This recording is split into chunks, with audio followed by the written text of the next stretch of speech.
मैं हूं आपका होस्ट और दोस्त विकास। और आज मैं जिस सीरीज़ का रिव्यू करने वाला हूं वो सीरीज़ केट विंसलेट की सीरीज़ है, यानी कि केट विंसलेट जिन्होंने 2 बार ऑस्कर अवार्ड्स जीते हैं। और दो दो बार ऑस्कर अवार्ड्स जीतने वाली शायद वो कुछ ही लोगों ने जीता है, तो जिनमें से कि वो एक हैं। मेरे ख्याल में 2 बार ऑस्कर अवार्ड सिर्फ मेरिल स्ट्रिप ने जीता है बेस्ट एक्ट्रेस ने लीडिंग रोल के लिए। इसका नाम है मेयर ऑफ ईस्टटाउन। मेयर ऑफ ईस्टटाउन में कुल 7 एपिसोड्स हैं। इस सीरीज़ को मिले हैं IMDb पर 8.6 आउट ऑफ 10, जिसे 12,000 लोगों ने वोट किया। इसके डायरेक्टर हैं क्रेग जोवेल, जिन्होंने इसके पहले भी काफ़ी अच्छी फिल्म्स बनाई हैं।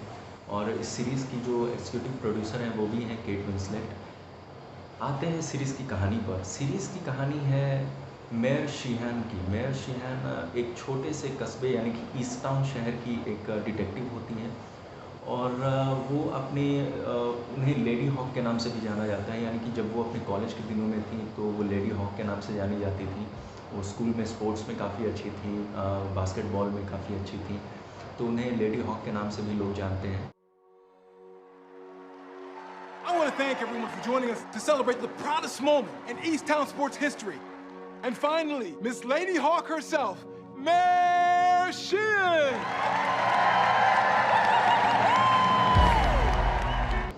और वो काफ़ी एक अच्छी डिटेक्टिव हैं। और क्योंकि ईस्टटाउन बहुत ही छोटा सा कस्बा है, शहर है, सबर्बन एरिया है, तो वहाँ एक दूसरे को लोग वैसे ही जानते हैं। तो डिटेक्टिव होने के बावजूद भी जो केट विंसलेट है, इनको काफ़ी लोग पहचानते हैं, लगभग हर लोग पहचानते हैं। और अगर कोई मसला भी होता है, कोई एक्सीडेंट भी होता है कहीं पे, तो केट विंसलेट किसी को जल्दी पुलिस की तरह गिरफ्तार नहीं करती है, बल्कि एक दोस्त की तरह समझाती है और दोस्त की तरह ही उसको पुलिस स्टेशन लेके आती है। इनमें ट्विस्ट तब आता है जब एपिसोड 1 के एंड में हम देखते हैं कि एक लड़की जो कि एक बच्चे की माँ है, यानी कि 22 साल की लड़की जो कि एक बच्चे की माँ है और उसकी शादी नहीं हुई है, उसकी लाश मिलती है हमें नदी से। और नदी से जब उसकी लाश मिलती है तो यहाँ से शुरू होती है तफ्तीश कि किसने उसका मर्डर किया होगा। एपिसोड 2 के लास्ट में हमें देखने को मिलता है कि जो उस लड़की के बच्चे का बाप है वो कोई और नहीं बल्कि केट विंसलेट का एक्स हस्बैंड, यानी कि जिसकी अब शादी होने वाली है, वो है। लेकिन केट विंसलेट अपने हस्बैंड को कहती है कि तुम अपना DNA टेस्ट करा लो, तो वो टेस्ट भी कराता है और रिपोर्ट नेगेटिव आते हैं। अब यहाँ से गुत्थी और उलझती जाती है कि आखिर ये खून किया किसने है। Hey.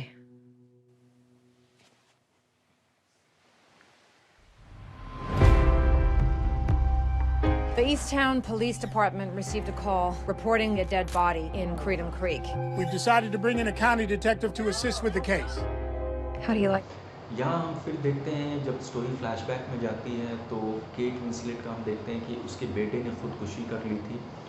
और बेटे ने खुदकुशी इसलिए की थी क्योंकि वो ड्रग्स के चक्कर में पड़ चुका था और केट विंसलेट उसे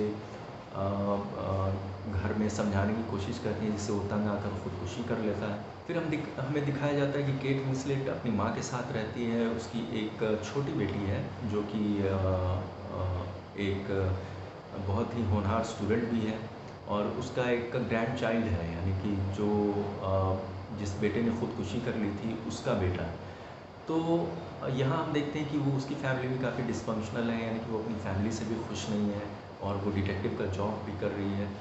लेकिन हमें तब यहाँ देखने को बहुत शॉकिंग लगता है कि जब एक दो लड़की की किडनैपिंग हुई थी, उसमें हम देखते हैं कि केट विंसलेट के हाथ बहुत बड़ा सबूत लगता है और वो वहाँ उसके किडनैपर तक पहुँच जाती है। यहाँ से फिर थ्रिल शुरू होता है, फिर एक नए डिटेक्टिव की एंट्री होती है।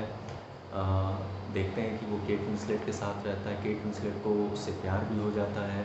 और ये सब कुछ हमें 7 एपिसोड्स में दिखा दिया गया है, इतने अच्छे तरीके से दिखाया गया है। मैं डायरेक्टर की बहुत तारीफ़ करना चाहूँगा। इस सिर्फ 7 एपिसोड्स में पूरा का पूरा सीरीज़ शूट करना, एंड करना, और इसे बहुत ही अच्छे तरीके से शूट किया गया है। डायलॉग्स और एक्टिंग की तो खैर कोई बात ही नहीं है जब केट विंसलेट है। इस सीरीज़ में आपको गाय पियर्स भी देखने को मिलेंगे, लेकिन बहुत ही छोटे से रोल में, क्योंकि वो कभी आते हैं केट विंसलेट के साथ डेट करते हैं, बात करते हैं और फिर चले जाते हैं। हालांकि गाय पियर्स बहुत ही अच्छे एक्टर हैं। केट विंसलेट की एक और series Disney plus Hotstar premium पर है जो उन्होंने HBO के साथ की थी, मिल्ड्रेड पियर्स। वो भी काफ़ी अच्छी सीरीज़ है, उसे भी 8.5 आउट ऑफ 10 मिले हुए हैं, जिसे 19,000 लोगों ने वोट किया है। तो आप इससे अंदाज़ा लगा सकते हैं कि केट विंसलेट सिल्वर स्क्रीन पर तो है ही एक्टिंग के सरताज। यहाँ वो छोटे स्क्रीन्स यानी HBO और छोटे स्क्रीन्स जैसे चैनल्स पर भी अपना जलवा बिखेर रही हैं। मैं ये सीरीज़ आपको ज़रूर बोलूँगा देखने के लिए, क्योंकि अगर आप सच में एक अच्छी मर्डर मिस्ट्री देखना चाहते हैं और लास्ट में जो राज खुलता है वो वाकई देखने लायक है, क्योंकि किसी ने नहीं सोचा था कि लास्ट में इस तरह की मर्डर मिस्ट्री लास्ट में किस तरह से खुलेगी। वो काफ़ी अच्छे से शूट किया गया है। ईस्ट टाउन जैसे छोटे से शहर को काफ़ी अच्छा दिखाया गया है, वहाँ किस तरह के लोग रहते हैं, क्या क्या वारदातें होती हैं, और एक डिटेक्टिव को और एक पुलिस को किन किन चैलेंजेस का सामना करना पड़ता है, ये सब दिखाया है। ये HBO की सीरीज़ है और ये एक मिनी सीरीज़ है, यानी इसमें सिर्फ 7 एपिसोड्स हैं। इसके बाद इसका कोई सीज़न नहीं आएगा। हालांकि जो फैंस हैं वो चाहते हैं कि इसका सीज़न 2 आए, और केट विंसलेट तक भी ये बात पहुंची है और वो सोच रही है कि इसका सीज़न 2 बनाया जाए, लेकिन अभी तक कोई स्क्रिप्ट फाइनल नहीं हुई है, ना ही लिखी गई है। तो अगर इसका सीज़न 2 आता भी है, वैसे ये मिनी सीरीज़ है, तो मुझे नहीं लगता कि HBO किसी मिनी सीरीज़ का अगला सीज़न बनाता है, except the Big Little Lies, जिसमें निकोल किडमैन थी। लेकिन हो सकता है कि इसका अगला सीज़न 2 आए, क्योंकि अभी पैंडेमिक चल रहा है, तो इसकी वजह से ये हमें सीरीज़ देखने को मिल गई भगवान की कृपा से। लेकिन इसका सीज़न 2 हो सकता है ना आए, क्योंकि कहानी वहाँ पर ख़त्म हो चुकी है, और अगर इसका सीज़न 2 आएगा तो फिर हम ये कह सकते हैं कि एक रेगुलर सीरीज़ बन जाएगी। लेकिन मुझे नहीं लगता कि इसका सीज़न 2 आए। मेरा series review mayor of east town के लिए अगले रिव्यू तक के लिए गुड बाय। अगर आपने मेरे चैनल को अभी तक सब्सक्राइब नहीं किया है तो सब्सक्राइब करें, और जो बेल आइकन है उसको ज़रूर प्रेस